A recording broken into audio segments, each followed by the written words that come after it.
శతాబ్దములుగా ప్రఖ్యాతి వహించిన కవి పుంగవులకు సెయింట్ ప్యాట్రిక్స్ అకాడమీ వార్షికోత్సవాన్ని తిలకించడానికి వచ్చిన అతిథులకు తల్లిదండ్రులకు ఇవే మా నమసుమాంజలిలు.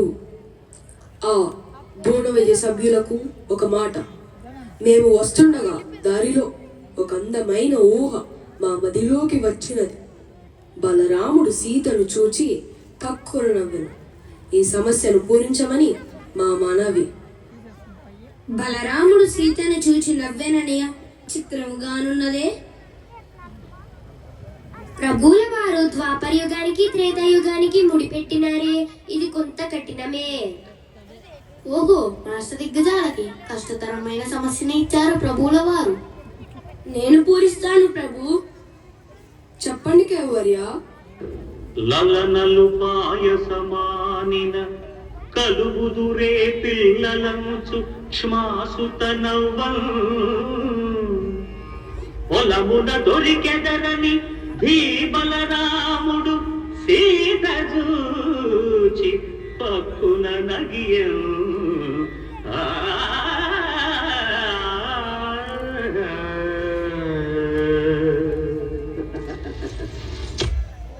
బలరామకృష్ణ కవి, నీ బుద్ధి కుశలత అమోఘం. ఈరోజు నేను మీ అందరికీ 5,000 బంగారు నాణాలు ఇవ్వాలనుకుంటున్నాను. ఈ డబ్బంతా మీరు ఖర్చు పెట్టుకోవడం కోసమే. కానీ ఈ డబ్బు ఖర్చు పెట్టేందుకు ఒక షరతు ఉంది. ఈ డబ్బు ఖర్చు పెట్టే ముందు నా మొహం చూడవలసి ఉంటుంది. ఒకవేళ నా మొహం చూడకుండా మీరు డబ్బు ఖర్చు పెడితే నీకు శిక్ష తప్పదు. రాయలవారి ఆస్థానంలో ఉన్న కవులందరూ రాయలవారి ఇచ్చిన డబ్బులు తీసుకుని తమ ఇంటికి చేరుకున్నారు. ఒక వారం తరువాత వారందరూ రాయలవారి ఆస్థానానికి తిరిగి వచ్చారు. ఇప్పుడు చెప్పండి, మీరందరూ నేను ఇచ్చిన 5,000 బంగారు నాణాలతో ఎంత ఖర్చు పెట్టారు, ఏమేం కొన్నారు? మహారాజా, మీ మొహం చూడకుండా మేము ఒక్క నాణాన్ని కూడా ఖర్చు పెట్టలేకపోయాం. అందుకే మీరు ఇచ్చిన బంగారం నాణాల్ని వెనక్కి తీసుకుని వచ్చేసాం. తెనాలి రామా, మరి నీవేం కొన్నావు?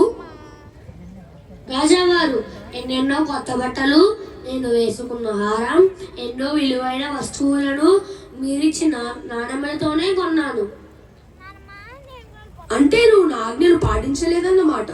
ఈ వస్తువులన్నీ కొనేటప్పుడు నా మొహం వైపు చూడలేదన్నమాట.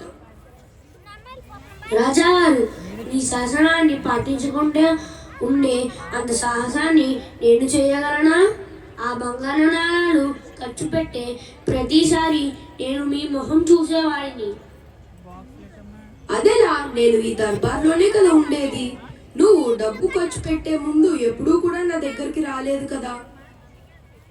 రాజావారు, నేను ఖర్చు పెట్టే ప్రతి బంగారు నాణెం మీద నేను మీ మొహం చూశాను. అన్ని బంగారు నాణాలపై మీ మొహం యొక్క ముద్ర ఉంది. నీ తెలివితేటలకు నేను ఎంతో గర్వపడుతున్నాను రామకృష్ణ. ఇదిగో తీసుకో, మరొక 5,000 బంగారు నాణాలు నీకు బహుమతిగా ఇస్తున్నాను. ధన్యవాదాలు మహారాజా. మహారాజా, మాదొక విన్నపము. చెప్పండి కేవర్యులారా. ఈ సంవత్సరం పంటలు బాగా పండాయి.